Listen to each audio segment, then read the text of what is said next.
안녕하세요, 스텔라입니다. 안녕하세요. 영양학 박사 클라라입니다. 네, 오늘은 클라라 박사님을 모시고 롱 코비드 후유증에 관한 얘기를 나눠보려고 하는데요. 아직도 코로나 확진자가 증가하고 있고 그로 인한 그 후유증에 호소하시는 분들도 많이 증가하고 있는데요. 박사님, 그러면 코비드 후유증은 많이 들어봤는데 앞에 이 롱 코비드 후유증, 이게 롱이 붙더라고요. 네. 롱 코비드 후유증 뜻은 무엇인가요?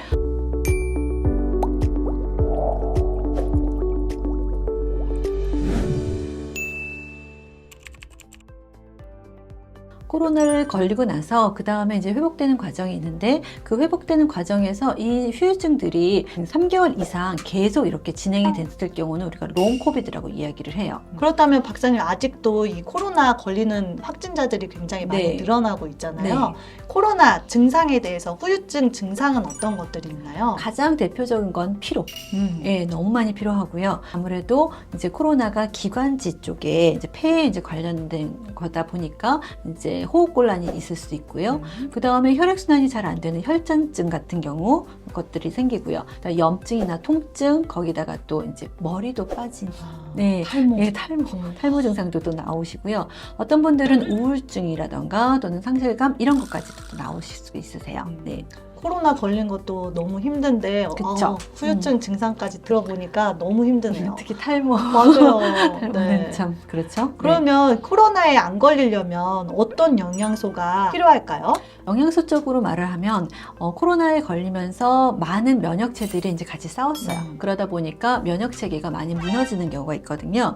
면역체계의 구성 성분이 되는 단백질, 즉 아미노산이 많이 결핍되는 경우가 있어요. 네, 그래서 아미노산을 보충할 수 있는 단백질을 충분히 섭취하는 것이 굉장히 중요하고요. 그 다음에 우리가 면역 능력을 높여주는 대표적인 비타민 또는 무기질 같은 경우, 예를 들어서 비타민 D가 부족했을 때는 코로나의 발생률이 5배가 더 증가한다고 해요. 그러니까 비타민 D를 잘 챙겨서 드셔야 되는 거고요. 비타민 D뿐만 아니라 비타민 C와 비타민 E도 면역력을 높이는데 굉장히 도움을 된다고 합니다. 그리고 또 무기질로는 우리가 마그네슘 또는 아연이 굉장히 중요한데요. 마그네슘은 우리가 이제 근육을 이제 완화시키고 편안히 하는 그런 기능뿐만 아니라 면역력을 높이는 기능도 하고요. 그 다음에 아연 같은 경우는 상처 치유, 면역력 개선 뿐만 아니라 피부를 보호해주는 경우도 아연이 굉장히 중요해요. 그래서 특히 아연이나 이런 것들은 비타민 C랑 같이 드시면 훨씬 더 도움이 되고요. 예. 그러면 박사님은 코로나에 걸리셨나요? 전 안 걸렸어요. 와, 완전 슈퍼 면역자셨네요. 저는 맨날 마스크 쓰고 다녔어요. 네. 저도 이렇게 마스크 쓰긴 했는데 저희 신랑이 딱 첫 번째로 걸리고 나서 네. 제가 3일 뒤에 걸리고 제가 걸린 다음에 그 다음에 저희 아이들이 쭈르르 또 걸렸는데 이게 문화잖아요. 네. 근데 저희 둘째만 같이 있었는데도 코로나에 안 걸렸어요. 그렇다면 이 코로나 확진자랑 같이 있어도 네. 어떤 사람은 걸리고 어떤 사람은 안 걸리잖아요. 그 걸리지 않는 이유는 뭐예요? 걸리지 않는 이유는 첫 번째는 어떤 분들은요, 그런 코로나에 굉장히 이제 내성이 있는 유전자가 좀 강하신 분이 있고요. 또는 내가 같은 공간에 있다 하더라도 내가 훨씬 더 바이러스에 노출되는 양이 적었을 수도 있고요. 나도 모르게 증상은 없었는데 코로나에 걸렸다가 나도 모르게 낫는 경우. 그러다 보면 내가 지금 갖고 있는 그 코로나에 대한 면역체가 생기는 거잖아요. 그럴 수도 있고요. 또 굳이 코로나 바이러스가 아니더라도 그와 유사한 바이러스에 감염됐다가 내가 거기에 대해서 또 이제 면역체계를 형성한 경우, 그럴 경우도 나는 같이 있었는데 유독 나만 안 걸렸다, 그런 경우가 생길 수가 있어요.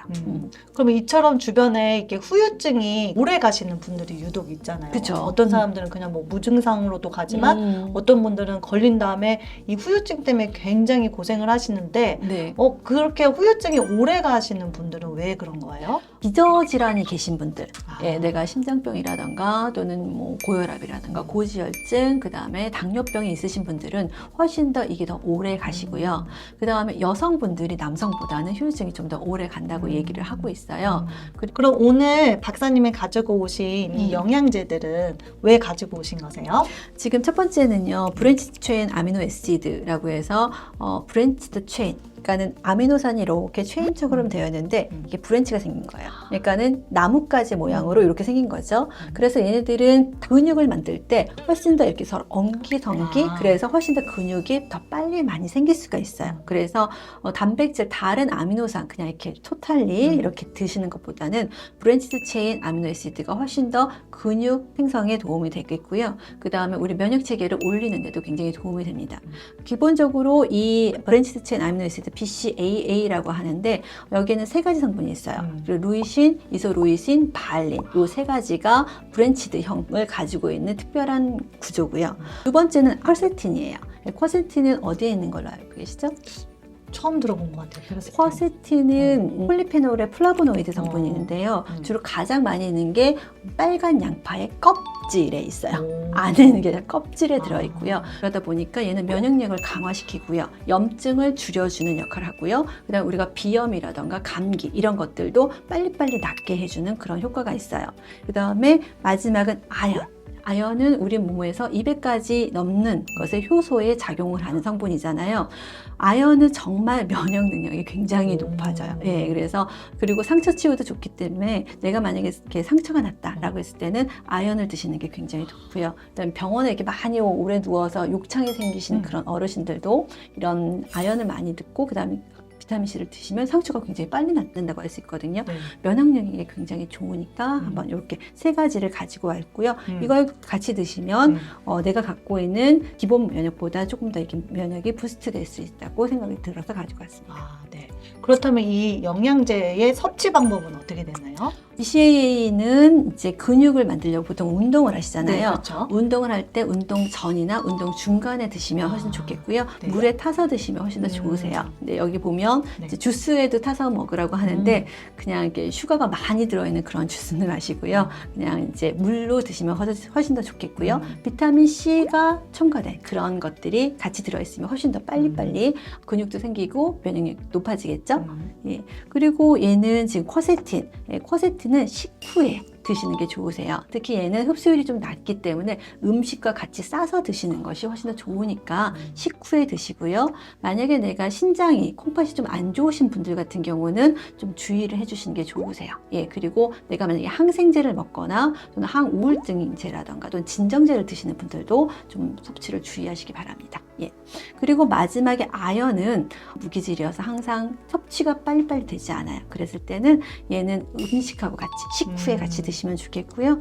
그 다음에 칼슘을 내가 먹고 있다. 그럼 칼슘이나 또는 마그네슘하고는 좀 떨어뜨려서, 왜냐하면 큰 애가 먼저 들어가지 조그만 애가 들어가지 않거든요. 그래서 다량 무기질이 먼저 들어가지 얘가 미량 무기질이 잘 흡수가 안 돼요. 그러니까 그것들은 항상 시간을 두고 드시면 좋을 것 같아요. 오늘은 박사님과 롱 코비드 후유증 극복에 도움이 되는 영양제에 대해서 얘기를 나눠봤는데요. 네. 후유증 참지 마시고 슈퍼 면역력을 키우기 위해서 영양제 드시고 우린 다음 시간에 만나요.